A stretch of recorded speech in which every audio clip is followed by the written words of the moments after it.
I took my wife to a party. She left with another man because he's rich. He threw a dollar bill on me and said, "I will take good care of her tonight." The next day, my cheating wife found out her key no longer fit the door, and her affair partner called her screaming, "You didn't tell me your husband is." Before I reveal everything that happened to me, go grab your copy of the audiobook, Brutal Cheating Stories That Shocked the World. It's raw, real, and 10 times wilder than what you're hearing right now. Link in the pinned comment. My name's Darren Holt, and I'm 46 years old with the kind of life that looks boring on paper but feels pretty damn satisfying when you're living it. I own Holt Custom Smokers, a Tennessee-based company that specializes in turning cold, lifeless steel into beautiful barbecue pits that make grown men weep with joy. We're not talking about those sad little propane grills you buy at Home Depot and pretend make you a pitmaster. No, sir. I build the kind of smokers that could double as modern art installations if modern art actually served a purpose beyond confusing people at galleries. These bad boys are tanks, custom-welded, precision-engineered monuments to the sacred art of low and slow cooking. I build barbecue pits for people who genuinely believe that brisket isn't just food. It's an entire lifestyle choice, a philosophy, maybe even a religion if you squint hard enough. I've got permanent grease under my fingernails that no amount of that fancy orange pumice soap can fully remove, and honestly, I've stopped trying. It's like a badge of honor at this point, proof that I actually work for a living instead of just attending meetings about meetings. I've got a mortgage that I actually paid off 3 years early, which apparently makes me some kind of unicorn in this economy. I've got 4 kids who oscillate between thinking I'm half genius and half complete embarrassment, depending on whether I'm fixing their cars or trying to use TikTok. And up until about a week ago, I genuinely thought I had what you'd call a perfect marriage, or at least the kind of marriage that looked good enough in the holiday card photos that nobody asked uncomfortable questions at church. My wife Miranda, well, I guess I should start saying my soon-to-be ex-wife Miranda, to get used to the taste of those words, is beautiful in that elegant, put-together way that makes other women simultaneously admire and hate her. She's got ambition pouring out of her pores, the kind of drive that could power a small city if we could just figure out how to hook her up to the electrical grid. She worked in corporate marketing for some tech company whose name sounds like it was generated by an AI having a stroke, doing something with brand synergy and vertical integration that I never fully understood despite her explaining it to me approximately 700 times. The woman could talk her way out of an armed robbery, probably convince the robber to invest in a timeshare while she's at it, and have him thanking her for the opportunity. She had this way of making words do backflips and cartwheels until people just agreed with whatever she said out of sheer exhaustion. I thought we made sense together, you know? Like peanut butter and jelly, or bourbon and bad decisions. I handled the smoke and fire, the tangible things you could touch and smell and taste. She handled the clients and cocktails, the social climbing and networking events that made my teeth itch. I built things with my hands in a workshop that smelled like metal and motor oil. She built strategic partnerships in conference rooms that smelled like expensive carpet and broken dreams. I figured we balanced each other out, the blue-collar guy who kept things grounded and the white-collar woman who kept us classy. I was the substance, she was the style. Together, we were supposed to be unstoppable. My workshop is my sanctuary, my happy place, the one spot on earth where everything makes sense. It's a 1,500 square foot metal building behind our house. Sorry, my house now. We'll get to that. Filled with welding equipment, steel sheets, and half-finished smoker projects in various stages of completion. The concrete floor is stained with decades of oil and sparks, and there's a radio in the corner that only plays classic rock because I'm not subjecting my power tools to mumble rap. I've got a workbench that's older than my oldest kid, covered in tools that I've collected over 25 years of actually giving a damn about craftsmanship. There's something deeply therapeutic about taking raw metal and transforming it into something beautiful and functional, something that'll outlive me and maybe even end up as a family heirloom if my kids don't pawn it for beer money. The kids are the only part of this marriage that turned out exactly right.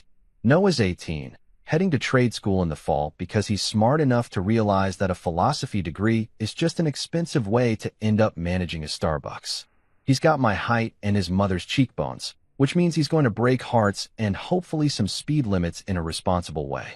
The twins, Marcus and Maya, just turned 15 and are currently in that delightful phase where they think everything I say is stupid until they need money or a ride somewhere.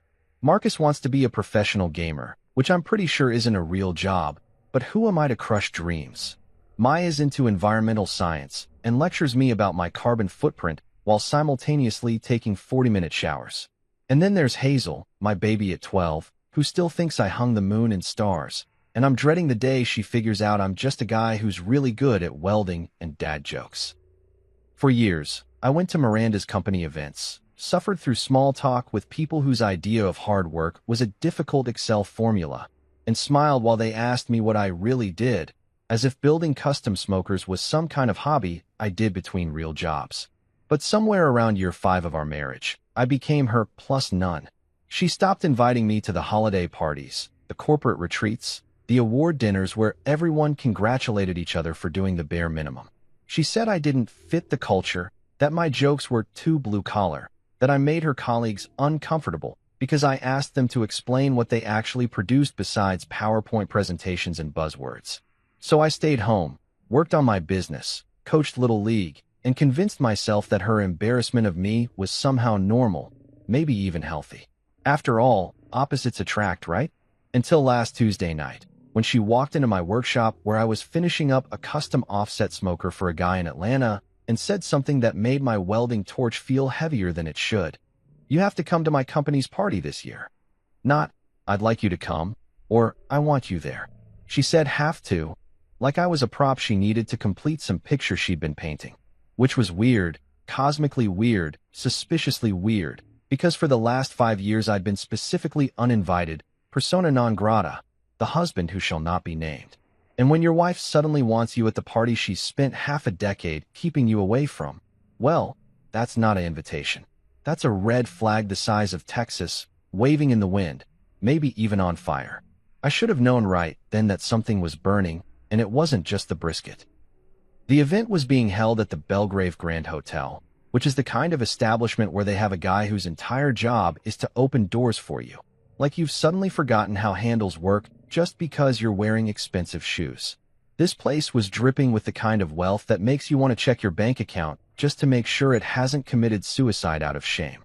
The lobby had marble floors so shiny you could probably perform surgery on them, and there were crystal chandeliers hanging from the ceiling that cost more than my entire first truck, the beater Ford F-150 that got me through my 20s and taught me that duct tape is indeed a valid mechanical solution. I wore my best suit, the charcoal gray one I'd bought for my father's funeral 3 years ago, and had worn exactly twice since then, both times under duress. It still had the tags from the dry cleaner stapled to the inside pocket. Miranda had insisted I get a haircut, so I'd gone to my regular barber, a 60-year-old Vietnamese guy named Tommy who charged $15 and told the same 3 jokes every single time, instead of the $70 salon she'd suggested. My shoes were polished, my cologne was the good stuff from Christmas 2 years ago, and I'd even trimmed my beard into something that didn't scream, I live in a cabin and make moonshine. I was presentable, damn it, even if I felt like a bear someone had stuffed into a tuxedo for a circus act. Miranda wore a red dress that could have caused car accidents, maybe even a multi-vehicle pileup with fatalities. It was the kind of dress that made every other woman in the room either want to be her or destroy her, with very little middle ground. The fabric hugged her in ways that reminded me why I'd married her in the first place, back when I was 23 and thought that being pretty and ambitious was the same thing as being a good person.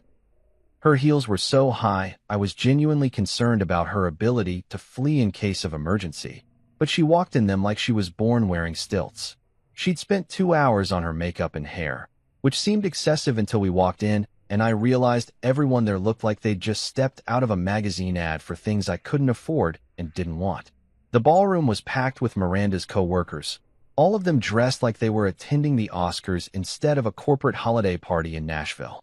There was an open bar serving top-shelf liquor, which explained why everyone seemed so enthusiastic about being there. Waiters in bow ties glided around with trays of tiny food that looked like art projects, little towers of something on something else, drizzled with a third something that was probably truffle oil because rich people are legally required to put truffle oil on everything. I grabbed a drink, some kind of whiskey that tasted like it cost more per ounce than gold, and tried my best not to break anything expensive or make eye contact with anyone who might want to discuss quarterly earnings or whatever the hell these people talked about when they weren't at work. Miranda immediately transformed into her work persona, which was like watching Clark Kent become Superman, except instead of fighting crime, she was fighting for social status. She laughed louder, touched people's arms more, and used phrases like circle back and move the needle without a trace of irony. I stood next to her like a piece of furniture, smiling politely while she introduced me to various colleagues whose names I forgot immediately after hearing them. "This is my husband, Darren," she'd say, with the same enthusiasm you'd use to introduce your accountant or your podiatrist. "He builds barbecue pits." And then she'd quickly pivot the conversation away from me before anyone could ask follow-up questions, like I was an embarrassing fact she needed to acknowledge but not dwell on. I was nursing my second drink and seriously contemplating how quickly I could fake a medical emergency when he appeared. Gavin Cross materialized out of the crowd like a villain in a movie who knows the camera's on him. This guy was everything I wasn't. Polished, smooth, the kind of handsome that comes from good genetics and better skincare products. His hair was perfect, like he'd just walked off the set of a shampoo commercial, not a single strand out of place despite the fact that it was December and statistically someone in the room should have generated static electricity. He had a smile that was probably described as winning in his dating app profile, the kind of grin that made you want to punch him even before he opened his mouth. And he had that particular brand of confidence that only comes from never having to assemble IKEA furniture in your life, never struggling with an Allen wrench at 2 in the morning while questioning every decision you've ever made. Miranda's entire face changed when she spotted him. I'm talking a complete transformation, like someone had plugged her into an electrical socket and turned her up to 11. She lit up brighter than our Christmas tree, her eyes sparkling in a way they definitely hadn't sparkled when looking at me in recent memory. They had that instant connection, that comfortable familiarity that made my stomach drop like I'd just driven over a hill too fast. They laughed at inside jokes, whispered comments that weren't meant for anyone else to hear, and generally acted like they were the only two people in the room. I might as well have been a decorative plant, something green and boring in the corner that nobody notices until it dies and starts smelling funny. Gavin barely acknowledged my existence for the first 10 minutes. He shook my hand with the kind of grip that was trying too hard to prove something, and said, "Oh, you're the husband," like I was a minor character he'd heard about, but never expected to actually meet. Then he turned his attention back to Miranda, complimenting her dress, her hair, her recent presentation that apparently killed it in ways I didn't understand and didn't care to. They talked about work stuff, about campaigns and strategies, and some project they were collaborating on that required a lot of late nights at the office. My internal alarm system was blaring louder than a smoke detector with dying batteries, but I told myself I was being paranoid, insecure, maybe even jealous for no good reason. Then it happened. The moment that would change everything. The moment I'd replay in my head about 1,000 times over the next week. Gavin turned to me with that smug smile, reached into his wallet with the kind of casual confidence that made me want to set something on fire, and flicked a single dollar bill across the table in my direction. It landed right in front of my drink, George Washington staring up at me like he was disappointed in both of us. Gavin leaned back in his chair, draped his arm casually near Miranda's shoulders without quite touching her, which somehow made it worse, and said, "Don't worry, champ. I'll take good care of her tonight." The table erupted in laughter. Miranda's colleagues, these people I'd never met and would probably never see again, laughed like it was the funniest thing they'd ever heard. Miranda herself had the decency to look embarrassed for about half a second before she joined in, her laugh mixing with everyone else's, creating this chorus of mockery that made my ears ring. Someone said, "Oh my God, Gavin," in that tone people use when they think something is inappropriate but hilarious. Another person, some guy in a suit that probably cost what I make in a month, slapped the table and wheezed like he was dying. I sat there for what felt like an hour but was probably 3 seconds, watching my wife laugh at a joke about another man taking care of her, watching her coworkers treat me like I was the punchline to a story they'd all been in on except me. The dollar bill sat there on the table, crumpled and insulting, a physical representation of what this asshole thought I was worth. The rational part of my brain was screaming at me to stay calm, to not make a scene, To remember that assault charges are expensive and my kids need their college funds. But there's a limit to what a man can take before something inside him just snaps like a tension wire pulled too tight. I picked up that dollar bill, folded it neatly into quarters with hands that were surprisingly steady considering the rage currently remodeling my internal organs, and looked Gavin directly in his smug, punchable face. "Thanks," I said, my voice calm and clear enough that nearby tables went quiet. "That's the down payment for your upcoming hospital bills." The laughter died faster than my respect for my wife. Gavin's smile faltered for just a second before he recovered, trying to play it off like I'd made a joke instead of a promise. Miranda's face went pale, then red, cycling through colors like a traffic light having an identity crisis.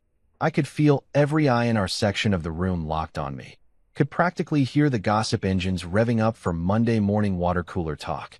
I stood up, buttoned my suit jacket with the kind of deliberate calm that probably looked more threatening than any outburst could have been, and walked out of that ballroom before I started a second career in aggravated assault. Behind me, I heard Miranda calling my name, but her voice sounded distant and unimportant, like a radio station fading out as you drive away from the city. I handed my valet ticket to the kid at the front, tipped him $20 because he looked nervous about my energy, and sat in my truck with the engine running for a solid 5 minutes before I trusted myself to drive. That dollar bill was still in my pocket, and it felt like it was burning a hole through my suit. Miranda didn't come home that night. I know this because I stayed awake watching the driveway like a psychopath in a stalker movie. Except instead of being creepy, I was just a guy slowly realizing his marriage was circling the drain like hair in a shower that nobody bothered to clean.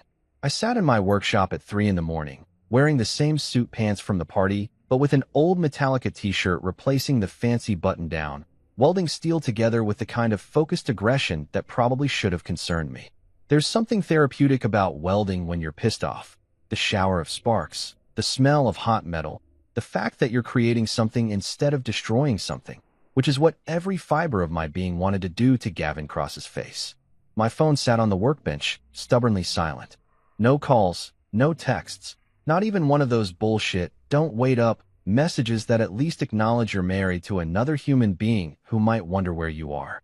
I tried calling her twice around midnight, and both times it went straight to voicemail, which meant she'd either turned her phone off or let the battery die, and neither option was particularly reassuring given the circumstances.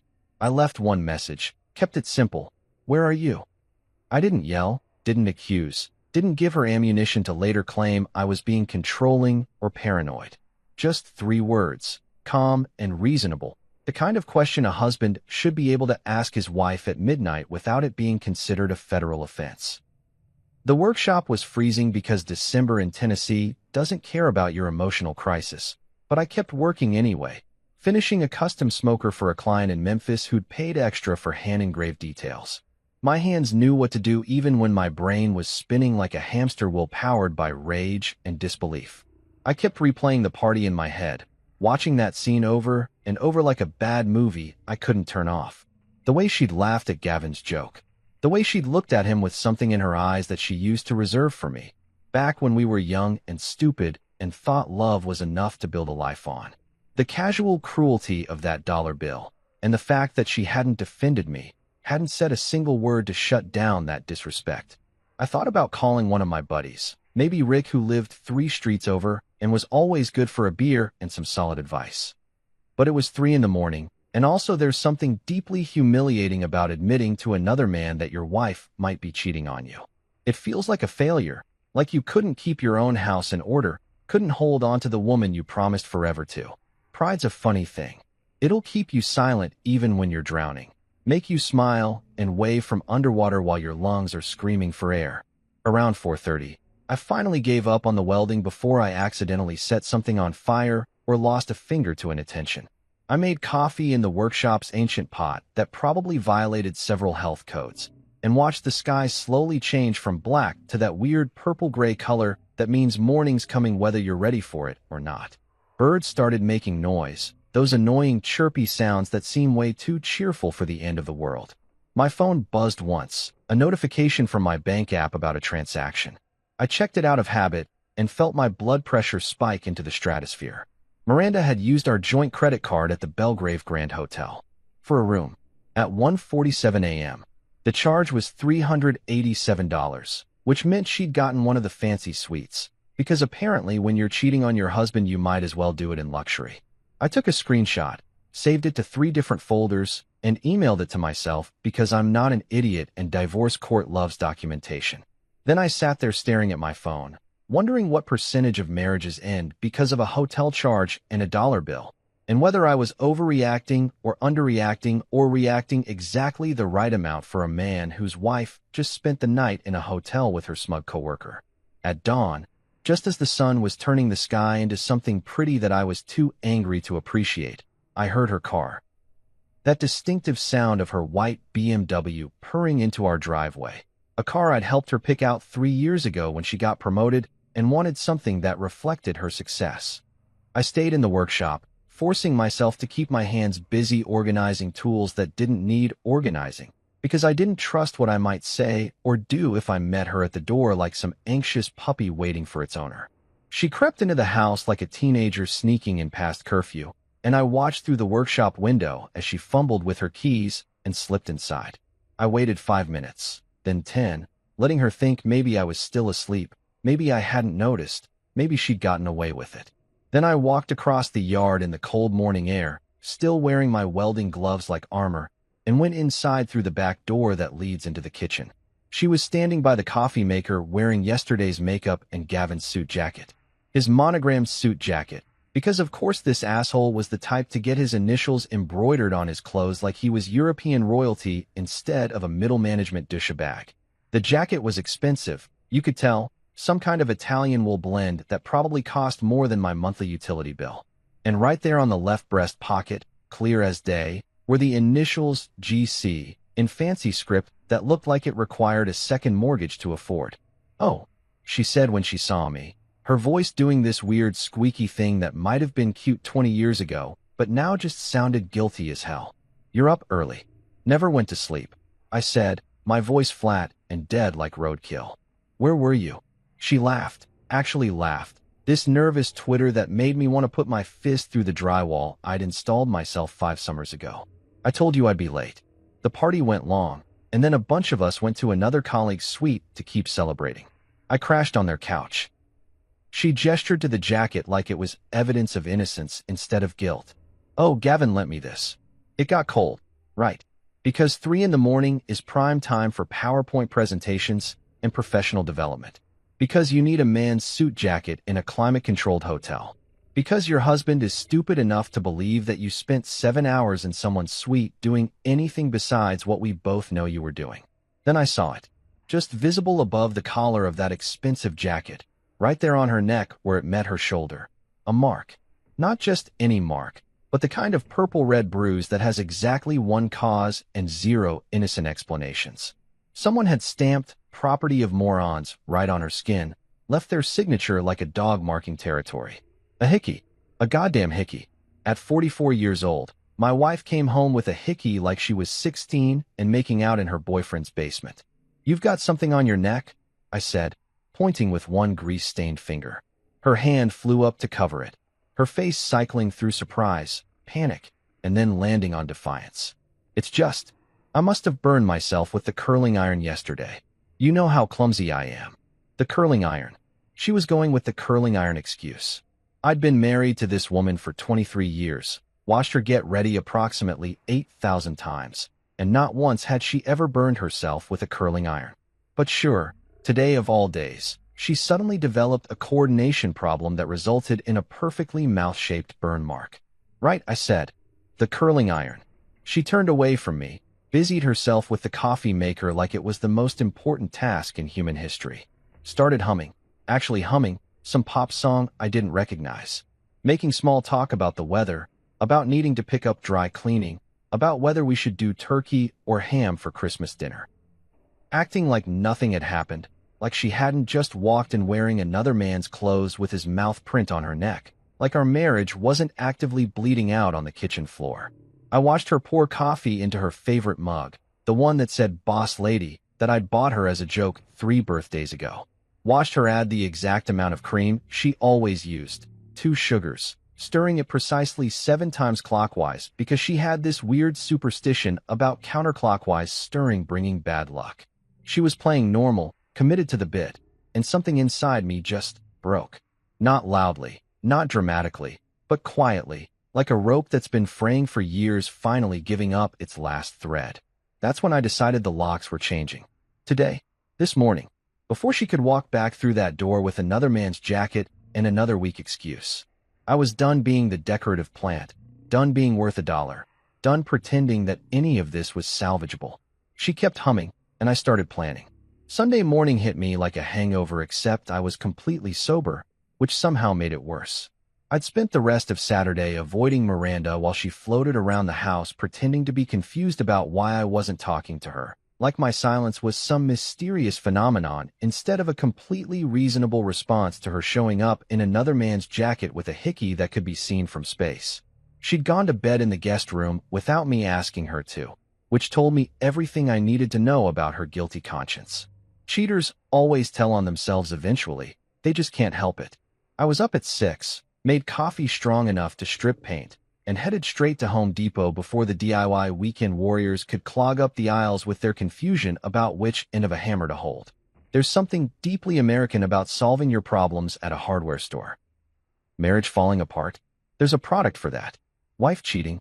Aisle 7, next to the deadbolts and your dignity. I walked through those automatic doors with a mission, and that mission was to buy locks so strong they could keep out the apocalypse, zombies, and cheating spouses, in that order of importance. The lock aisle was more complicated than it needed to be, filled with options that ranged from a determined child could pick this to you'll need a battering ram and a prayer. I stood there reading packages like I was studying for the SAT, comparing security ratings and features I didn't know existed. Smart locks that connected to your phone, locks with keypads, locks that probably could have launched nuclear missiles if you entered the right code. But I went old school, Schlage deadbolts, grade 1 security rating, the kind of locks that locksmiths respect and burglars cry about. I bought 4 of them, one for every exterior door, plus new handles that matched because if I was doing this, I was doing it right. The cashier was a kid who couldn't have been older than 20, sporting a name tag that said Brandon and a facial expression that said he'd rather be literally anywhere else. He scanned my locks without comment until I added a drill bit set and a new screwdriver to the order, and then his eyes got a little knowing. Home improvement project? He asked, in that way cashiers do when they're bored and trying to make conversation. Something like that, I said. More like home security, keeping the wrong people out. I feel that, Brandon said, nodding like he understood the philosophical weight of changing locks at 7 in the morning on a Sunday. My ex kept showing up at my apartment after we broke up. Had to change my locks 3 times before she got the hint. I wanted to tell him that at least his ex was just showing up, not showing up in other dudes' clothes. But that felt like oversharing with a stranger who was just trying to get through his shift. Women, right? I said instead, and he laughed and gave me some kind of bro code nod that made me feel ancient and young at the same time. The total came to just under $300, which felt like the cheapest investment in my sanity I'd ever made. I loaded everything into my truck, stopped at Dunkin' for a box of donuts and another coffee, and headed home with the grim determination of a man about to change more than just his locks. Miranda's car was still in the driveway, which meant she was either still asleep or hiding in the house trying to figure out her next move. I didn't care which.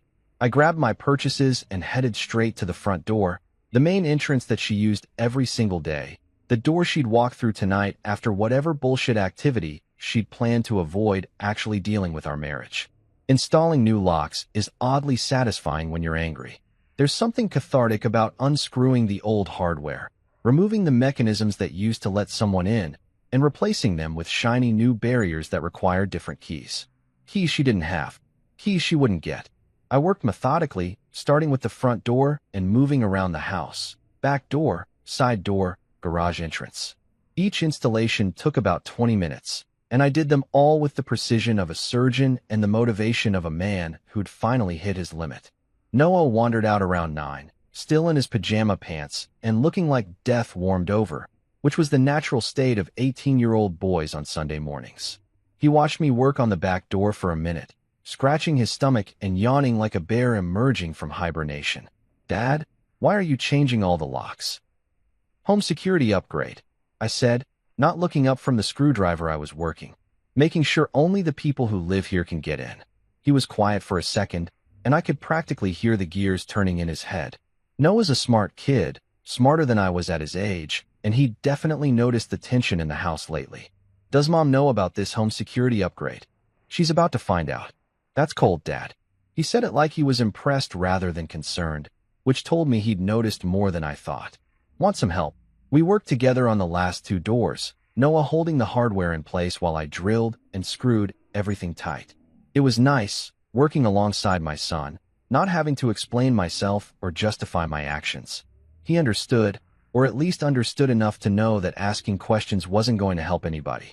When we finished, I handed him the old locks to throw in the garage pile of things I'd eventually take to the scrapyard, and we stood back to admire our handiwork like we'd just built this Sistine Chapel instead of just changing some deadbolts. So what happens when she tries to get in? Noah asked, and there was definitely some anticipation in his voice, like he was looking forward to the drama in the way that kids do when it's not their mess to clean up. We find out if she remembers how to knock, I said. By noon, I'd tested all the locks approximately 50 times, made sure they were smooth and solid, and distributed the new keys. I kept one set, gave Noah a set with strict instructions to not give them to his mother under any circumstances, and hid a spare set in my workshop inside a coffee can labeled miscellaneous bolts, because nobody in their right mind would ever look through my random hardware collection. The twins were at their friend's house, and Hazel was at a sleepover, which meant they'd miss the fireworks, but I'd fill them in later. Sometimes it's better when the younger kids aren't around for the messy parts of divorce. Miranda had left around 10 for hot yoga, or at least that's what she'd announced to the house in general, like she was still keeping up appearances. She tried to make small talk with me about dinner plans, and I'd responded with the enthusiasm of a tree stump. Whatever you want, I'd said, knowing damn well that dinner plans were about to become the least of her concerns. At 6:30 on the dot, I heard her BMW pull into the driveway. I was sitting in the living room with a beer and a book I wasn't actually reading, just using as a prop so I'd look casual and unbothered when the shit inevitably hit the fan. Noah was upstairs in his room with his door cracked open, definitely listening, probably recording audio for posterity or blackmail purposes. I heard her footsteps on the porch, heard her keys jingle, heard that familiar sound of her trying to insert her key into a lock that no longer recognized her authority. Silence. Then another attempt, harder this time, like maybe she'd just used the wrong key. More silence. Then the sound of her trying different keys, probably cycling through her entire hearing like maybe she'd forgotten which key opened her own front door. Darren, she yelled through the door, and I let her yell my name 3 more times before I casually walked over and opened it. She was standing there in her yoga pants and overpriced athletic top, holding her keys like they'd personally betrayed her, her face somewhere between confusion and fury. The key isn't working, she said, stating the obvious like I might not have noticed. Yeah, I said, leaning against the doorframe in a way that I hoped looked cool and unbothered. Neither is our marriage. Her jaw dropped, literally dropped, like a cartoon character who'd just been hit with an anvil. What? Darren, that's not. We need to talk about this. Let me in so we can have an adult conversation. Adult conversation, I repeated, tasting the words. That's rich coming from someone who spent Friday night in a hotel room and came home wearing another man's jacket. That's real mature behavior, Miranda. Very adult. That's not what happened. You're twisting everything. Her voice was climbing in pitch, getting that shrieky quality that meant she was losing control of the narrative. I told you we were just. Go talk to Gavin. I interrupted, feeling calmer than I had in days. The guy who thinks I'm worth $1. The guy whose initials were on the jacket you wore home. The guy who left his signature on your neck. I'm sure he'd love to have an adult conversation with you. She tried the door handle. Actually tried to push past me like this was still her house, like she still had rights here. I didn't move, didn't budge an inch, just stood there being an immovable object to her unstoppable audacity. Darren, this is my house too. You can't just lock me out. Actually, I said, I can. And I did.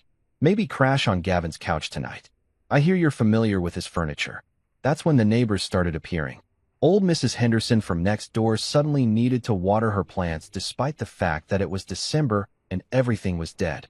The Johnsons across the street discovered an urgent need to check their mailbox for the third time that day. Even Mr. Park, who usually minded his own business like a professional, was suddenly very interested in inspecting his gutters in the fading evening light. They weren't even being subtle about it, just standing in their yards pretending to do tasks while obviously listening to my wife have a meltdown on our front porch. Miranda noticed the audience and lowered her voice, trying to salvage some dignity. "You're being unreasonable. We need to talk about communication, Communication," I said, loud enough for the neighbors to hear because at this point I didn't give a single damn about privacy. "Communication ended when you turned our marriage into a group project, Miranda. When you added a third person without my consent. That's not a marriage, that's a committee, and I'm resigning." Her face went red, then white, then some color in between that I didn't have a name for. She opened her mouth, closed it, opened it again like a fish that had just realized it was out of water. Finally, she grabbed her phone from her yoga bag and stormed back to her car, and I watched her peel out of the driveway with the kind of acceleration that definitely violated several traffic laws. I waved to the neighbors, who quickly went back to their fake tasks, and went inside to finish my beer. It tasted like victory. The house felt different after Miranda left, like someone had finally opened a window in a room that had been suffocating for months. I sat on the couch with my beer getting warm in my hand, listening to the silence and realizing I didn't miss her voice filling it. That's probably the saddest realization a married man can have. That peace sounds better than his wife's presence. The beer tasted like freedom with a slight aftertaste of impending legal bills, but I'd take it. Noah came downstairs about an hour later, after the neighbors had gone inside and the street had returned to its normal suburban quiet. He had that look on his face, the one kids get when they're trying to decide if they should say something or just let sleeping dogs lie. He grabbed a Coke from the fridge, sat down in the recliner that used to be his grandfather's, and just looked at me for a solid 30 seconds like he was scanning me for damage. "So," he finally said, popping open his Coke with that satisfying hiss. "Mom called me." "I bet she did." I took a sip of my now warm beer and grimaced. "Let me guess. I'm being unreasonable, dramatic, refusing to communicate like an adult?" "She said you're overreacting." Noah said it flat. No inflection, just reporting the facts like a journalist who didn't want to editorialize. "That you changed the locks without warning and embarrassed her in front of the neighbors. That you're making a big deal out of nothing." "Nothing," I repeated, feeling my blood pressure start to climb again. Did she mention the nothing she was doing in a hotel room at 2 in the morning? The nothing that left a mark on her neck? The nothing that involved wearing another man's jacket home? Noah held up his hand like he was stopping traffic. "Dad, I'm just telling you what she said. I'm not saying I believe her." He took a long drink of his Coke, buying time to figure out how to navigate this conversation. "She wants me to talk to you, convince you to let her back in so you guys can work through this like mature adults." "And what did you tell her?" "I told her I'd talk to you," Noah said, and then grinned in a way that reminded me exactly of myself at his age. I didn't say I'd try very hard. I laughed, couldn't help it.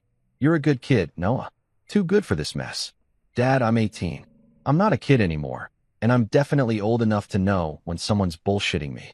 He leaned forward, elbows on his knees, getting serious in that way young men do when they're trying to have important conversations.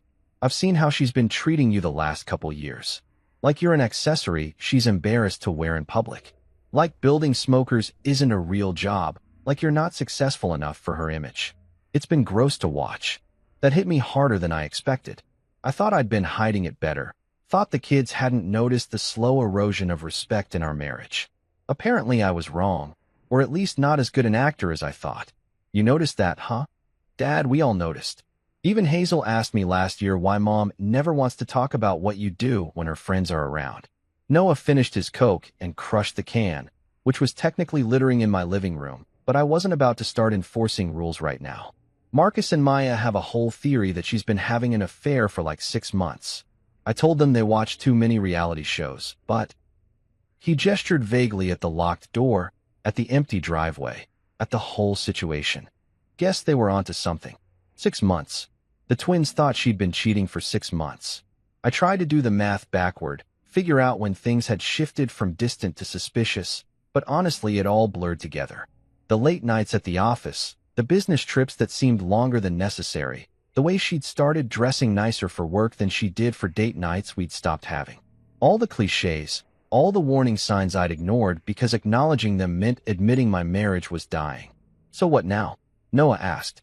You kicking her out permanently? Or is this just to make a point? I don't know yet, I admitted, which felt weird to say out loud. I'm angry enough to want her gone forever. But we've been married 23 years. We've got 4 kids, a house, a whole life. I can't just pretend none of that matters. But Dad, Noah said carefully, does it matter if she doesn't respect you? If she's out there doing whatever, whoever, she wants? Before I could answer, my phone buzzed. Then buzzed again. Then started ringing with a number I didn't recognize. I let it go to voicemail, watched the notification pop up, and felt my stomach drop. The voicemail was from Whitmore and Associates, a law firm downtown that advertised on benches and late-night TV. Miranda had already lawyered up, and it hadn't even been 24 hours. That was fast, I muttered, putting the phone down like it might explode. Noah raised his eyebrows. Lawyer?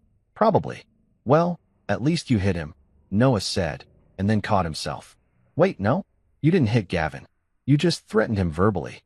That's personal growth, Dad. I'm proud of you. We both laughed at that, the kind of slightly unhinged laughter that happens when your life is imploding, but you've still got enough sense of humor to see the absurdity. I didn't hit him. Gold star for emotional maturity, Darren. Really setting the bar high there. But inside, I was boiling like a smoker on overheat, like someone had cranked all my internal dials to maximum and forgot where the off switch was. I wanted to break things, hit things, scream until my voice gave out. Instead, I sat on my couch drinking warm beer with my son and pretending I had any idea what I was doing. The next morning came too early and brought gifts I didn't want. The mail arrived at 10, and mixed in with the credit card offers and grocery store flyers was a thick manila envelope with a law firm's return address. My hands were shaking slightly as I opened it, which pissed me off because I didn't want to give Miranda the satisfaction of making me nervous, even though she wasn't there to see it. The letter was 3 pages of legal jargon that basically boiled down to, Miranda wanted money, wanted it now, and wanted a lot of it. She was demanding spousal support, because apparently 23 years of marriage entitled her to a percentage of my income for the rest of eternity, or at least until she remarried, which given recent events might be sooner than later. She wanted equitable asset division, which I'm pretty sure is lawyer speak for half of everything you've worked for. But the part that really made my blood boil, the part that had me gripping the letter so hard I nearly tore it, was that she wanted half of my business. Half of Holt Custom Smokers, the company I'd built from nothing, started in a garage with borrowed tools and a dream that everyone said was stupid. The business she'd spent years calling too blue-collar for her image, not sophisticated enough for her social circle. Just welding, whenever her fancy friends asked what her husband did. That business. She wanted half of it. I read the letter 3 times, each time getting angrier, before I finally grabbed my phone and called Jack Freeman. Jack had been my attorney for years, handled my business contracts and LLC paperwork, and had once gotten me out of a zoning dispute with the city that nearly shut down my workshop. He was expensive, but he was good, and more importantly, he enjoyed a good fight the way some people enjoy golf. Darren, Jack answered on the second ring, his voice doing that thing lawyers do where they sound professional but friendly. How's business? Business is fine. Marriage is dead. Need your help killing it officially and making sure I don't get murdered in the process. There was a pause, and then I heard Jack's chair creak as he leaned back. Finally, huh? I was wondering when you'd call. Melody saw Miranda at a restaurant 2 weeks ago with some guy who definitely wasn't you. We figured it was only a matter of time. Everyone knew but me, apparently, I said, feeling stupid and angry at the same time. I just got a letter from her lawyer. She wants spousal support and half my business. The business she always said was beneath her. Jack laughed, but it wasn't a nice laugh. It was the laugh of a lawyer who'd just been handed ammunition. Oh, Darren, my friend, you're about to have fun. Legally sanctioned fun. I don't want fun. I want to not lose everything I've built. Same thing in this case, Jack said. Come by my office tomorrow morning. 9 sharp. Bring any financial documents you've got, bank statements, business records, that letter from her lawyer. And Darren, yeah. Stop talking to her. Don't answer her calls. Don't respond to texts. Don't engage at all. Everything goes through me now. Understand. Understood. Good. And Darren? We're going to destroy her. Legally and ethically, of course, but thoroughly. I hung up feeling something close to hope for the first time in days. Maybe I was screwed. Maybe she'd get half of everything, and I'd spend the next decade rebuilding. But at least I had Jack Freeman in my corner, and that man loved winning almost as much as he loved billing hours. Noah stuck his head into the kitchen. Good news or bad news?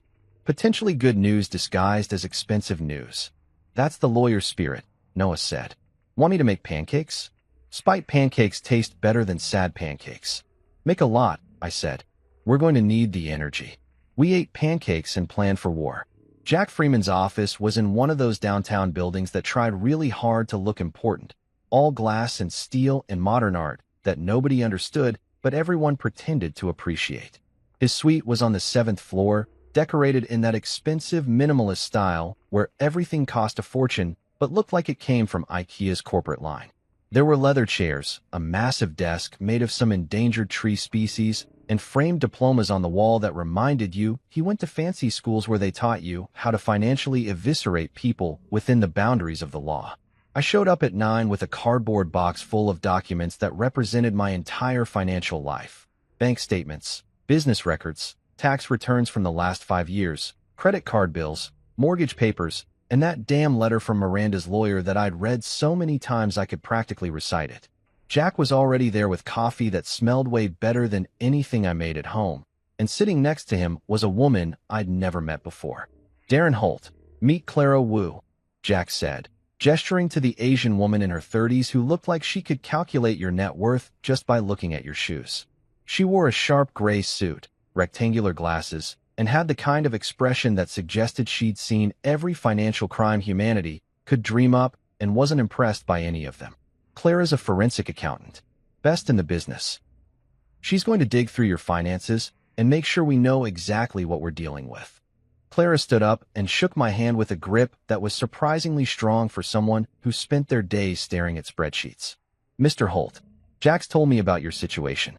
I'm sorry you're going through this, but I'm very good at finding where money goes when people think nobody's looking. Call me Darren. And I appreciate that, because I have a feeling my wife's been creative with our finances lately. We sat down around Jack's conference table, and I started unpacking my box of financial shame. Clara's eyes lit up like a kid on Christmas morning, which I guess makes sense when your job is following money trails.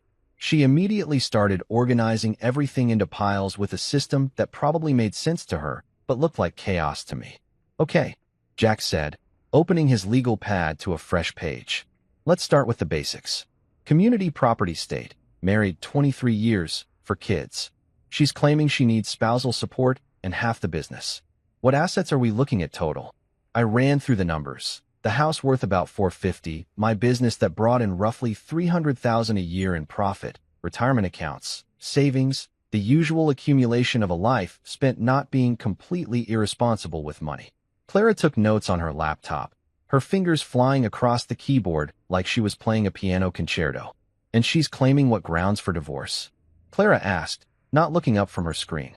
Irreconcilable differences, according to her lawyer, which is code for, I got caught cheating and need to make it sound mutual. Jack leaned back in his chair, steepling his fingers in that way lawyers do when they're about to say something they think is clever. Here's what we're going to do. Clara's going to audit your joint accounts, credit cards, any financial activity over the last year. We need to know if she's been hiding money, spending inappropriately, anything we can use to counter her narrative. How long does that take? I asked, already dreading the answer. For someone good? A week, Clara said, finally looking up from her laptop. For me? 3 days. I'm very motivated by spite, and cheating spouses offend my sense of order. She smiled, and it was the smile of someone who enjoyed ruining people's days. Jack mentioned you think she's been staying in hotels. I know she has. I've got the credit card charge from last Friday. $387 at the Belgrave Grand. Clara's fingers flew across her keyboard. What card? Our joint Amex. The one linked to the business account for legitimate expenses. Her eyes narrowed behind her glasses. Your business account? She's been using business funds for personal expenses? She's got authorization on the card for client entertainment, business dinners, that kind of thing. Her job involves wining and dining clients sometimes, so I added her as an authorized user years ago. Seemed logical at the time. Oh, this is going to be good, Clara said, and she sounded genuinely excited. I love it when spouses forget that business accounts have different rules than personal accounts. Misuse of business funds, potential tax implications, possible fraud if she's been claiming personal expenses as business deductions.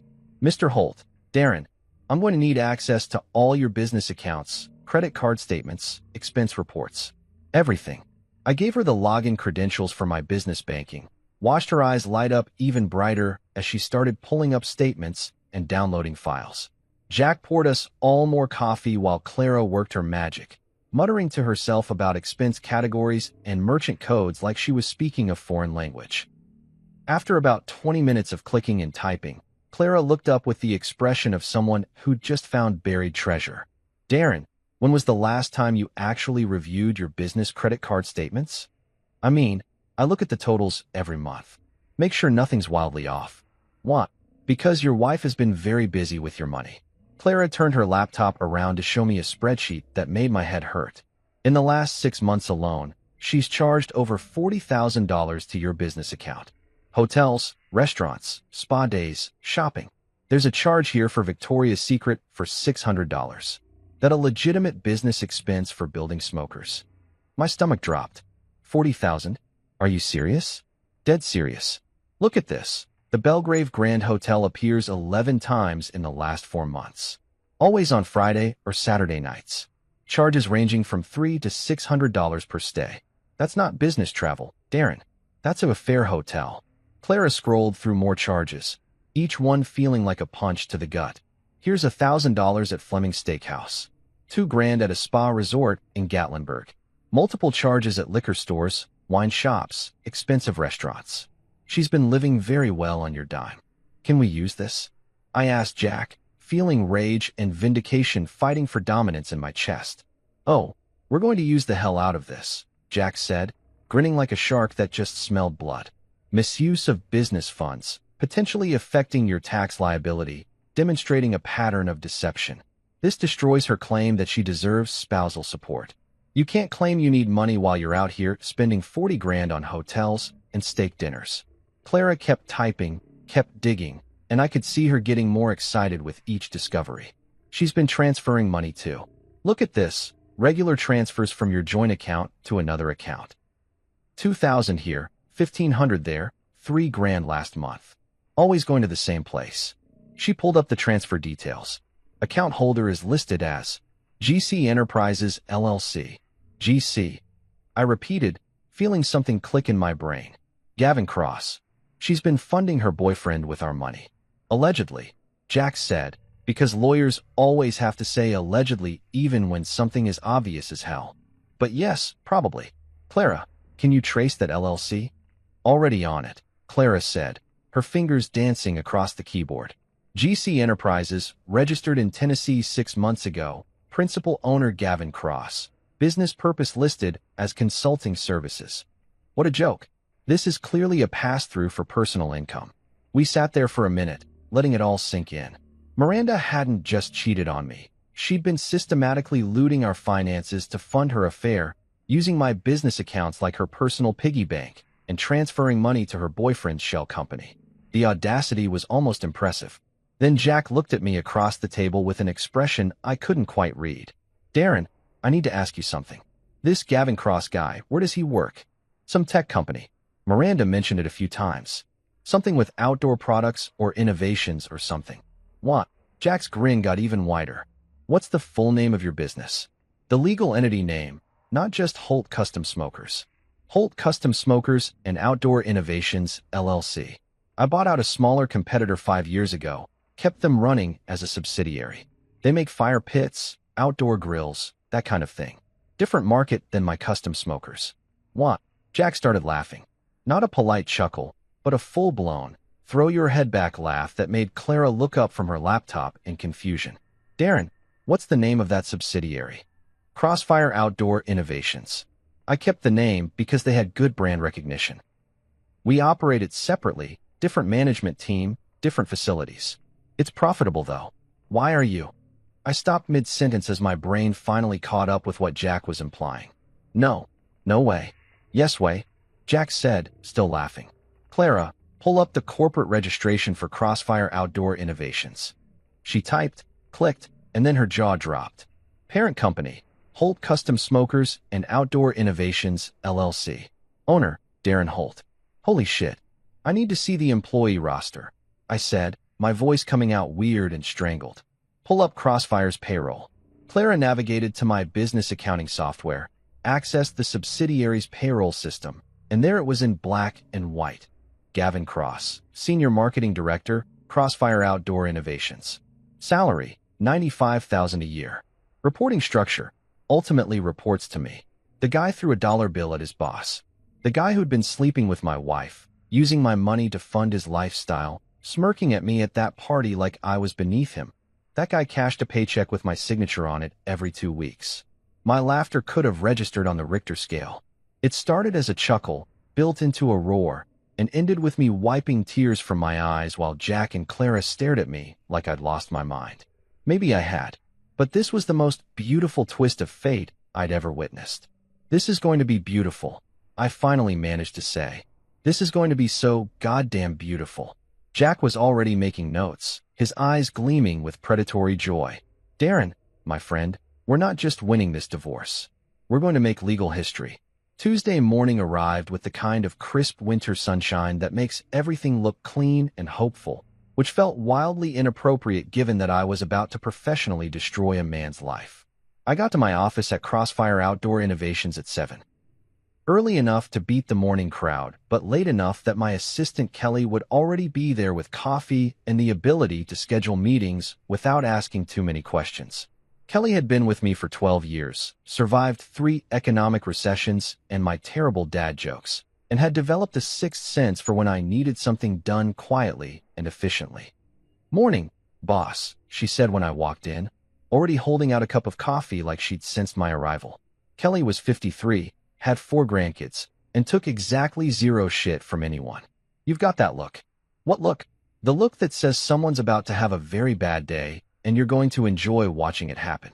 She sipped her own coffee, eyeing me over the rim. "What do you need?" "I need you to schedule a mandatory meeting for all division heads. Today, 10 o'clock sharp. Conference room A." I took a long drink of coffee that tasted like liquid vengeance. Make it sound important, but vague. Strategic planning session, or organizational restructuring discussion, or whatever corporate nonsense makes people nervous. Kelly's eyes narrowed.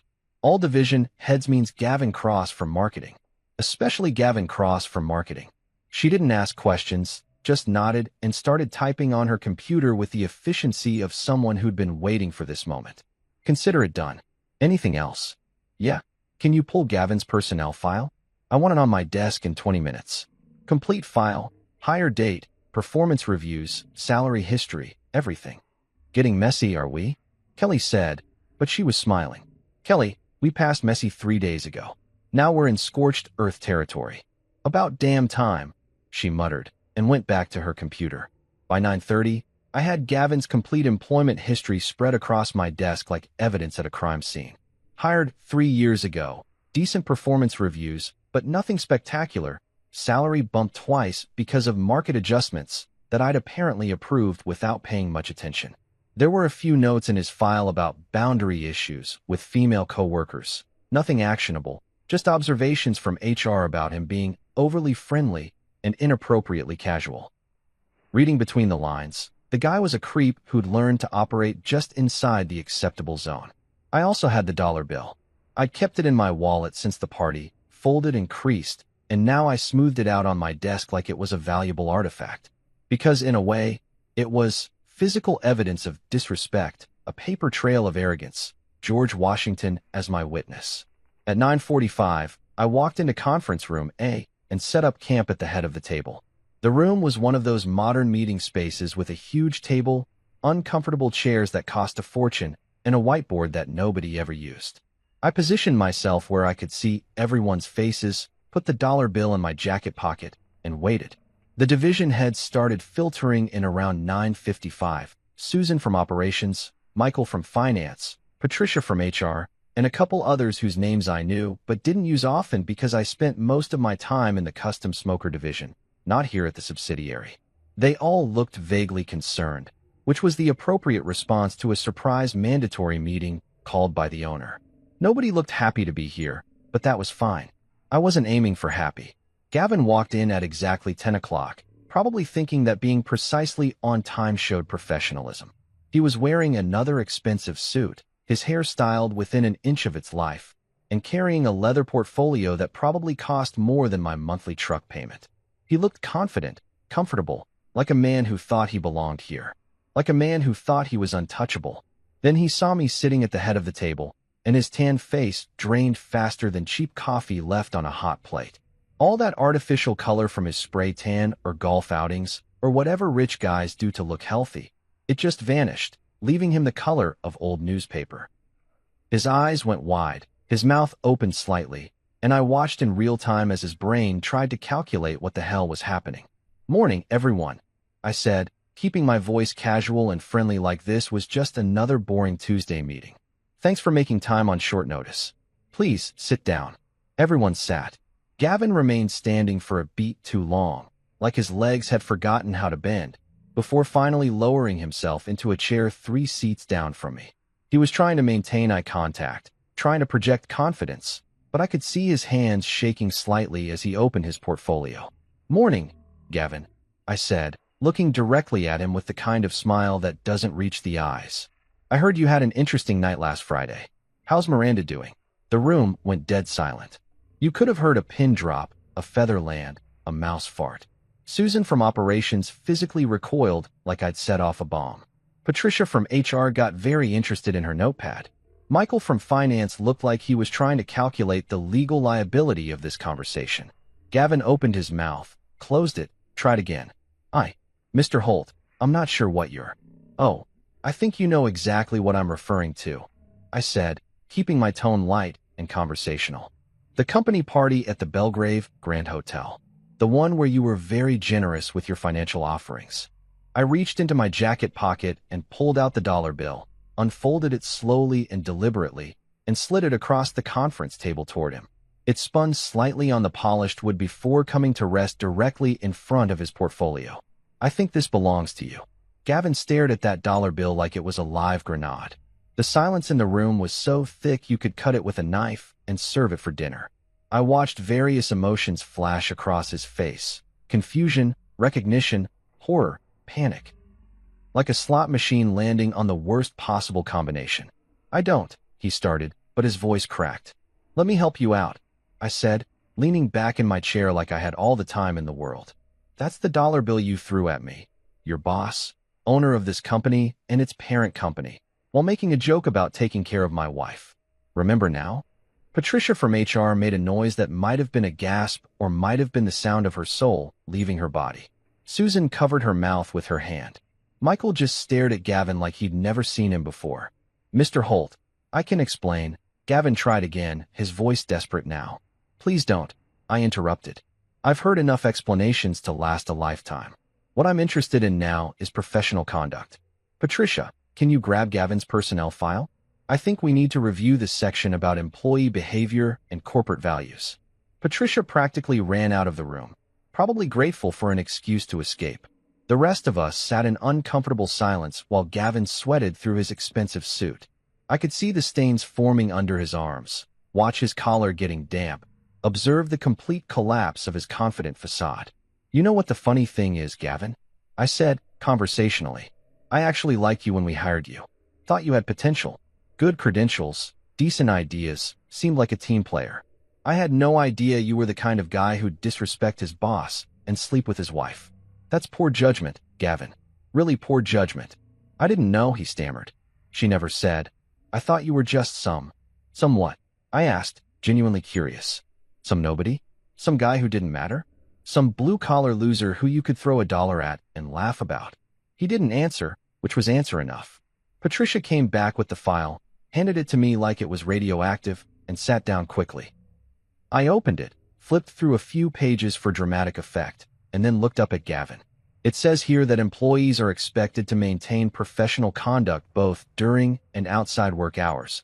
especially when representing the company at official functions. Would you say throwing money at your boss and propositioning his wife falls under professional conduct? I wasn't. It was just a joke. I didn't mean. Here's what's going to happen, I said, closing the file with a satisfying thump. You're fired. Effective immediately. Conduct unbecoming of an executive. You can clean out your desk within the hour, escorted by security. Your final paycheck will be mailed to your address on file. Your benefits end today. And if you try to file wrongful termination, my lawyers will be very happy to discuss your relationship with my wife and your misuse of company time and resources in court. Gavin's face went from pale to red to pale again. You can't. This isn't. I absolutely can, and it absolutely is, I said. Patricia, can you call security to escort Mr. Cross to his office and then off the premises? Already texted them, Patricia said, not looking up from her phone. They'll be here in 2 minutes. We sat there in silence, waiting for security to arrive. Gavin looked like he wanted to crawl inside a vent and die, or maybe run screaming from the building, or possibly just dissolve into the floor. I felt nothing but cold satisfaction, the kind of calm that comes from finally taking action after days of impotent rage. Security arrived. 2 guys named Marcus and Jeff who I'd hired specifically because they looked intimidating but were actually giant teddy bears who coached youth football. They escorted Gavin out without incident, though I'm pretty sure Marcus, accidentally, bumped him into a doorframe on the way. The meeting ended shortly after, with everyone looking shell-shocked and avoiding eye contact with me. I didn't care. I went back to my office, had another coffee, and waited for the fallout. It came 3 hours later in the form of a voicemail on Miranda's phone. She'd apparently changed her number, but forgotten to update it with people, so the voicemail got forwarded to our home phone, which then got forwarded to my phone because technology is wonderful when it's on your side. Gavin's voice came through the speaker, high-pitched and panicked. You didn't tell me your husband is the owner of my company. You said he was just some. You said he built grills. You didn't mention he owned the whole goddamn business. I just got fired, Miranda. Fired. Because of you. Because you couldn't be bothered to mention that your husband signs my paychecks. There was more, but I stopped listening because I was too busy laughing. Music to my ears. The week between Gavin's firing and our first court date was a masterclass in watching someone's carefully constructed life fall apart in real time. Miranda tried calling me approximately 67 times, each call going straight to voicemail, because Jack had been very clear. No contact, everything goes through lawyers. Protect yourself from doing something stupid. She left messages that ranged from apologetic to angry to desperate, cycling through emotional states like she was trying to find the right frequency to make me cave. We need to talk. You're being unreasonable. Think about the kids. How could you do this to me? That last one was particularly rich coming from a woman who'd been spending my money on hotel rooms with her boyfriend. She also tried using the kids as messengers, which was about as low as you could go without actually digging a hole. Noah shut her down immediately, told her to stop putting him in the middle of adult problems. The twins were less diplomatic. Marcus told her she made her bed and now she could sleep in it, preferably in a hotel since that seemed to be her favorite place. Maya just hung up on her after a 30-second lecture about personal responsibility. Hazel cried, which broke my heart, but even she understood on some level that Mommy had done something really wrong and Daddy wasn't the bad guy here. Miranda moved in with her sister Denise, who lived in a condo in Green Hills and had always thought I wasn't good enough for her baby sister. Denise had a spare bedroom, an inflated sense of importance, and a wine habit that could fund a small country. I imagined the two of them sitting around bitching about men and drinking Chardonnay while pretending Miranda was the victim in all this. That image sustained me through several difficult moments. Jack kept me updated on the legal maneuvering happening behind the scenes. Miranda's lawyer, some guy named Robert Pemberton who apparently specialized in high-conflict divorces, which is lawyer code for I represent terrible people, was trying to paint me as controlling, financially abusive, and emotionally distant. They were building a narrative where Miranda was the neglected wife who'd made one mistake, and I was the tyrannical husband who'd overreacted by locking her out and firing her boyfriend. It was creative fiction, I give them that much. They're going to try to make you look like the bad guy. Jack warned me over coffee 3 days before our court date. They'll say you humiliated her publicly, that you abused your power as an employer, that that you're trying to punish her instead of working on the marriage. Standard playbook for someone who got caught cheating. Let them try, I said, feeling calm in a way that probably should have worried me. We've got 40,000 in receipts that say otherwise. Oh, we've got more than that now, Jack said, grinning like a kid who'd just discovered where his parents hid the Christmas presents. Clara found 3 more accounts Miranda opened in her name only. She's been siphoning money for over a year. Total damages are close to 70 grand. I felt my blood pressure spike. $70,000? $70,000 of your money, used to fund an affair, hidden in accounts she thought you'd never find. Jack slid a folder across the table. Bank statements, transfer records, everything documented and notarized. She's cooked, Darren. Absolutely cooked. The day of the hearing arrived with all the joy of a root canal. I wore my court suit, different from my funeral suit, specifically purchased for legal proceedings because apparently I needed a wardrobe category 4 days when your wife tries to rob you in front of a judge. Jack met me at the courthouse steps, looking sharp in navy blue and carrying a briefcase that probably cost more than my first car. Remember, he said as we walked through security, stay calm, answer questions directly, don't volunteer information, and for the love of God, don't let them bait you into losing your temper. I'm calm, I said, and I was. I'd moved past anger into something colder and more focused. I wanted justice, documentation, and my life back. In that order. The courtroom was smaller than I expected, more like a conference room with wood paneling and delusions of grandeur. Judge Catherine Morrison presided, a woman in her early 60s with steel gray hair and the kind of expression that suggested she'd heard every lie humanity could produce and wasn't impressed by any of them. She looked at both parties with equal skepticism, which I took as a good sign. Miranda sat on the other side of the room with Pemberton, wearing a conservative navy dress that screamed, responsible wife who was wronged. She'd done her makeup to look tired but brave, probably spent an hour achieving that barely holding it together aesthetic. She wouldn't look at me, kept her eyes on her lawyer or the judge, playing the victim role to the hilt. Pemberton started strong, I'd give him that. He painted a picture of Miranda as the devoted wife who'd sacrificed her own career ambitions to support my business, who'd endured years of emotional neglect, while I focused on work instead of our marriage. He claimed I was vindictive and controlling, that I'd publicly humiliated her by changing the locks and firing Gavin. He made it sound like I was some kind of monster who destroyed her life over a misunderstanding at a work party. Mr. Holt refuses to communicate, Pemberton said, gesturing dramatically like he was in a TV courtroom drama. He shut my client out of her own home, denied her access to marital funds, and used his position of power to destroy the career of a colleague simply out of spite. This is a man who values revenge over reconciliation. Judge Morrison looked at me over her glasses. Mr. Holt, would you like to respond to these allegations? Your Honor, I said, keeping my voice level. I'd like to address the public humiliation claim specifically. My wife humiliated herself when she spent the night in a hotel with another man and came home wearing his jacket with a hickey on her neck. I didn't humiliate her publicly. She did that herself. I just provided better lighting by refusing to pretend everything was fine. I heard a snort from somewhere in the gallery. Noah had insisted on coming, said he wanted to watch Mom get what she deserves, and I hadn't had the heart to tell him no. Judge Morrison's lips twitched slightly, like she was fighting a smile. As for the locks, I continued, I changed them after discovering my wife had spent our money on hotel rooms and was having an affair. That's not vindictive. That's self-preservation. And regarding Mr. Cross's termination, he was fired for conduct unbecoming of an executive, specifically for sexually harassing the wife of his employer at a company function. That's a fireable offense in any organization. Your Honor, that's a gross mischaracterization. Pemberton started, but Jack stood up with the folder of doom.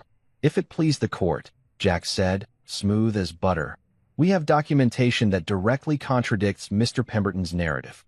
May I approach? Judge Morrison nodded, and Jack walked forward with printed bank statements, credit card receipts, hotel invoices, and transfer records. He laid them out like a prosecutor presenting murder evidence, each page another nail in Miranda's coffin. The judge started reading, and I watched her expression go from neutral to skeptical to actively annoyed. Mrs. Holt, Judge Morrison said, looking up from the papers. Can you explain why you charged $43,000 to your husband's business account over a 6-month period, including multiple hotel stays, expensive dinners, and transfers to an LLC owned by Mr. Gavin Cross? Miranda opened her mouth, closed it, looked at her lawyer in panic. Pemberton shuffled his papers like the answer might be hiding in there somewhere. Your Honor, those were legitimate business expenses related to my client's work in corporate marketing. At the Belgrave Grand Hotel, 11 times in 4 months, on Friday and Saturday nights. The judge's eyebrow climbed toward her hairline. That's an interesting business model, counselor. The courtroom got very quiet. I could see Miranda's carefully constructed victim narrative crumbling like a sandcastle at high tide. She tried to speak, but nothing came out except a small squeaking sound that might have been the death rattle of her credibility. Then Judge Morrison asked the question that made everything worth it. Mrs. Holt, were you aware that Mr. Gavin Cross was employed by a company owned by your husband? Silence. Dead. Absolute silence. Miranda stared at her hands, at the table, at anything except the judge or me. Her lawyer looked like he wanted to be literally anywhere else, maybe on fire, possibly dead. The seconds ticked by, and her silence said everything that words couldn't. I'll take that as a yes, Judge Morrison said dryly. Or at least, you should have known, given that you were having an affair with him and using marital funds to support said affair. Pemberton tried to salvage something. Your Honor, my client made mistakes, certainly, but she still deserves equitable division of assets and spousal support. Counselor, Judge Morrison interrupted. Your client stole $70,000 from the marital estate to fund an extramarital affair. She's not getting rewarded for that behavior. Here's my ruling. What followed was the most beautiful 15 minutes of my life. Judge Morrison awarded me the house, full ownership, no buyout required. She awarded me the business, both the custom smoker division and the subsidiary, free and clear. She awarded me full legal custody of the kids, with Miranda getting supervised visitation until she could demonstrate stable housing and financial responsibility. She ordered Miranda to repay the $70,000 she'd stolen, plus legal fees, plus court costs. And as for assets Mrs. Holt will retain, the judge said, looking at the property list with barely concealed amusement, she'll keep her personal belongings, her yoga equipment, and... She paused, squinting at the paper, a 2008 Toyota Corolla that Mr. Holt indicates he was planning to donate to Goodwill. Noah's laughter echoed through the courtroom. I didn't even try to hide my smile. Miranda looked like she'd been slapped with a legal textbook, her face pale and shocked, tears running down her face in rivers that ruined her carefully applied makeup. We walked out of that courthouse into crisp December sunshine. Jack clapped me on the back, already talking about filing fees and settlement paperwork. Noah gave me a high five and said, Dad, that was better than any movie I've ever seen. Justice usually is, I said, feeling lighter than I had in months. My phone buzzed, a text from Marcus. Mom's crying to Aunt Denise about having to drive the Corolla. This is the best day ever. Yeah, it really was. News travels fast in a small business community, but news about a guy getting paid $1 for his wife and then legally destroying both her and her boyfriend? That spread through Nashville like wildfire in a fireworks factory. I first realized I'd become local legend when I stopped at my usual gas station 3 days after the court hearing, and the cashier, a kid named Tyler who normally just grunted and took my money, looked up and said, Yo, you're that smoker guy? The one who fired his wife's boyfriend. Dude, that's epic. I didn't know whether to be flattered or concerned that my marital implosion had become entertainment for 19-year-old gas station employees. Yeah, that's me. Bro, everyone's talking about it. My manager saw the court documents online. Someone posted them on Facebook. That part where the judge gave your ex the Corolla you were going to donate to Goodwill? Comedy gold, man. Absolute legend status. He handed me my change and my receipt with something approaching reverence. My mom wants to know if you're single, by the way. She's divorced too. Loves barbecue. Tell your mom I appreciate the interest, but I'm not emotionally ready to date someone who could have given birth to me, I said, grabbing my coffee and escaping before this conversation could get weirder. But Tyler wasn't wrong about everyone talking. My phone had been blowing up for days with calls from people I hadn't heard from in years, all wanting to check in and see how I'm doing, which is code for Give me all the details so I can gossip about it at work tomorrow. High school buddies I hadn't spoken to since graduation were suddenly my best friends. Cousins I'd forgotten existed crawled out of the woodwork to express their support. Even my Uncle Ray, who'd been living off the grid in Montana for a decade, somehow heard about it and sent a telegram. An actual goddamn telegram that said, "Well done, stop, that dollar bill move was poetry, stop." The story had apparently achieved meme status in certain circles. Someone had created a fake motivational poster with my face and the caption, "Respect the man with grease on his hands. He probably signs your paycheck." It was being shared in business groups, entrepreneur forums, and apparently several Reddit threads dedicated to epic revenge stories. I was simultaneously mortified and deeply amused. But the real surprise came when my business phone started ringing off the hook. Kelly had to start screening calls because we were getting so many inquiries. Restaurants, backyard barbecue enthusiasts, competition pitmasters, even a few celebrities' assistants calling on behalf of their bosses who'd heard about the guy from Nashville who roasted his wife. Everyone wanted a Holt custom smoker, not just because they were quality products, which they were, but because they wanted to support the guy who'd become the folk hero of wronged husbands everywhere. "Darren, you've got another one," Kelly said, poking her head into my workshop where I was finishing a custom offset smoker for a client in Atlanta. "Gentleman from Memphis wants a premium smoker. Said he read about you in some business blog and respects a man who handles his problems with class and fire." His words, not mine. "What blog?" I asked, setting down my welding torch. She pulled out her phone and showed me an article titled, "Tennessee Entrepreneur Turns Personal Betrayal into Business Boom, a Masterclass in Professional Revenge." It had been published 2 days ago on some small business website and apparently had gone viral in the barbecue and small business communities. The article detailed my story with surprising accuracy and ended with a quote from some business professors saying I'd demonstrated the power of maintaining professional standards and personal dignity in the face of adversity. "I'm being used as a case study in business schools now," I asked, not sure if I should be proud or horrified. "Looks like it," Kelly said, grinning. "Also, you've got 3 more orders from people who specifically mentioned the article. Your business has literally tripled in the last week. We're going to need to hire more welders." She was right. Within 10 days of the court hearing, my order backlog had gone from 2 months to 6 months. I was getting requests for custom smokers from all over the Southeast, with some people willing to wait up to a year for a Holt custom smoker. The irony wasn't lost on me. Miranda had always been embarrassed that I built barbecue pits for a living. Thought it was too blue-collar, not sophisticated enough. Now that blue-collar business was making more money than ever, and I was getting featured in business publications while she drove a 2008 Corolla with a bumper sticker that said, "My other car is also disappointing." That's when inspiration hit. I was in my workshop at 2 in the morning, my traditional emotional processing time, when I realized I could turn this whole disaster into something productive, something that honored the men and women everywhere who'd been betrayed but kept their dignity, something with a little sass and a lot of marketing potential. The next morning, I called Noah into my office.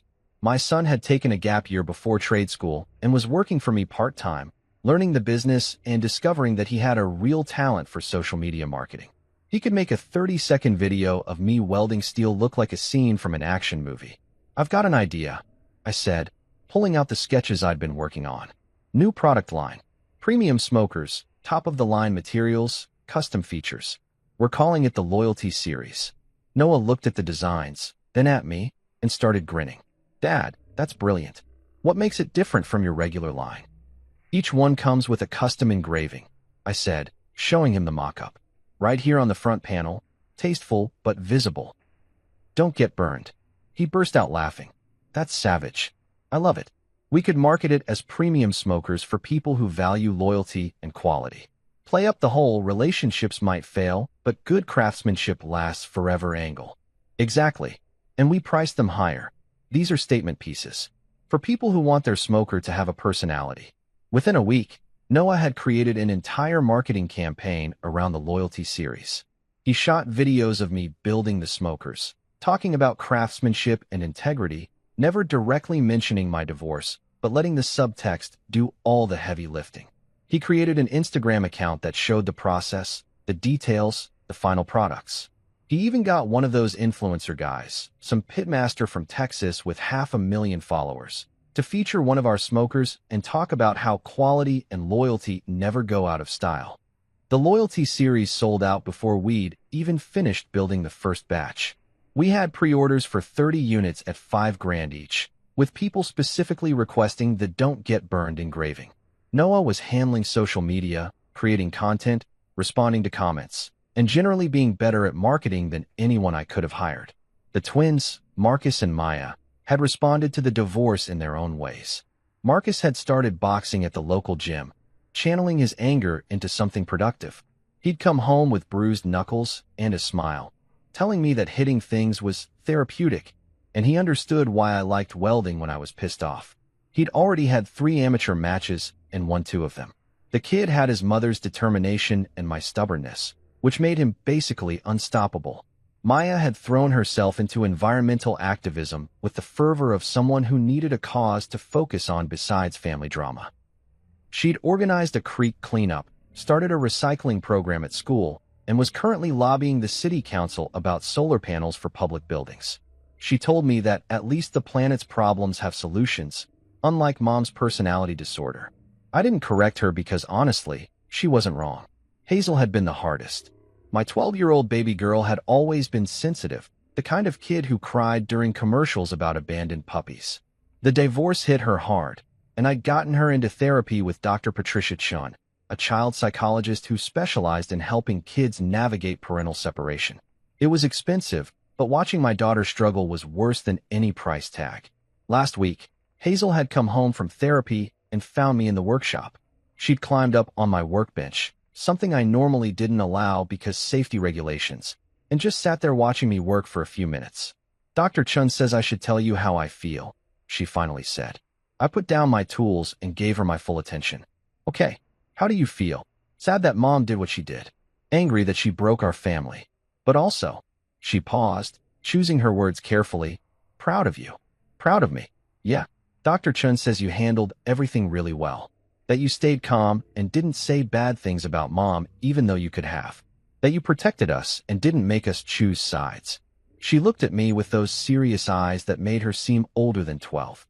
"She says not all dads do that. She says some dads make it worse. But you didn't." I felt something in my chest crack open, some pressure I didn't know I'd been holding. "I tried, sweetheart. I'm sorry you had to go through any of this." "It's not your fault," Hazel said firmly. "It's Mom's fault for making bad choices. Dr. Chun says we can't control other people's choices, but we can control how we respond. And you responded really good." "Really well?" I corrected automatically, then hugged her. "Thanks, kiddo. That means a lot." Later that night, after Hazel had gone to bed, I told Noah about the conversation. He'd smiled and said, "You know what Dr. Chen's right about? The calm thing. You could have lost it, could have done something stupid, could have made it all worse. But you didn't." "Sweetheart," I said, stealing Hazel's phrase, "calm is the secret ingredient of revenge. Anyone can blow up. It takes real control to stay cool and let idiots destroy themselves."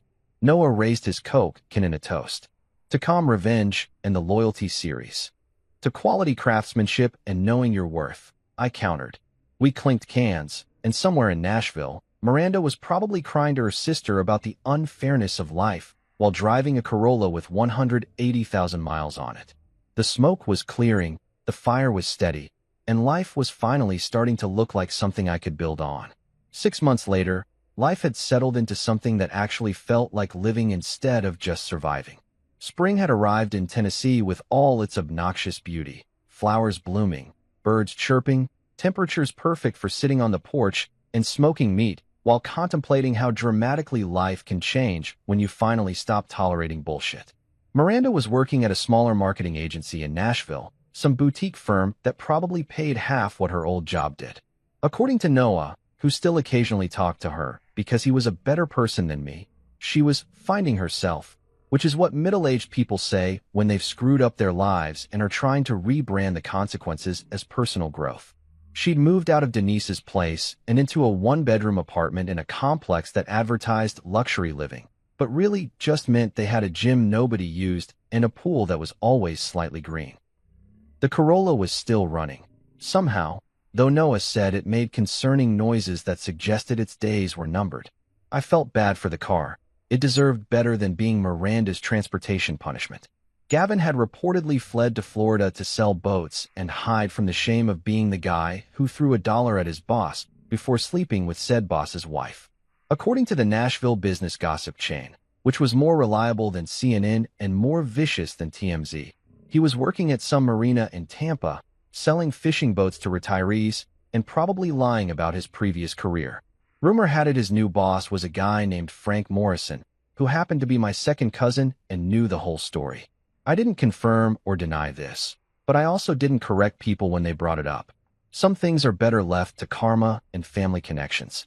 My business was thriving in ways I'd never imagined. The loyalty series had become our flagship product, with a waiting list that stretched into next year. I'd hired 3 new welders, expanded the workshop, and even bought the property next door for future growth. Turned out that being known as the guy who handled his divorce with dignity and fire was excellent for business. Who knew? One evening in late April, I was sitting on my porch with a cold beer, watching smoke curl up from my personal smoker where a beautiful brisket was reaching perfection.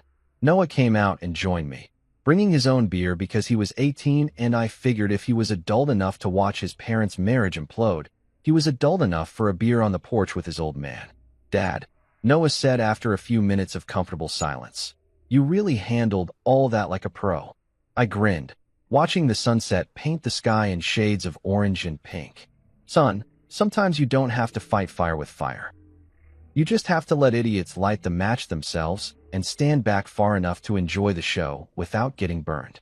"That's going on a t-shirt," Noah said, laughing. The stars started appearing, the smoker was running steady, and inside the house I could hear the twins arguing about something meaningless while Hazel practiced piano. My home was filled with the sounds of actual life again. Messy, loud, imperfect, but real and honest. As for that dollar bill, it was framed in my office now, hanging right above my desk where I could see it every morning. Right below it, in a custom metal plaque I'd made myself, was my company motto: "Respect the man with grease on his hands. He probably signs your paycheck." And business was damn good. If you think this is wild, you haven't heard anything yet. The real madness lives in my audiobook, Brutal Cheating Stories That Shocked the World. Click the link in the pinned comment and dive in. It is betrayal, exposure, and karma on full volume.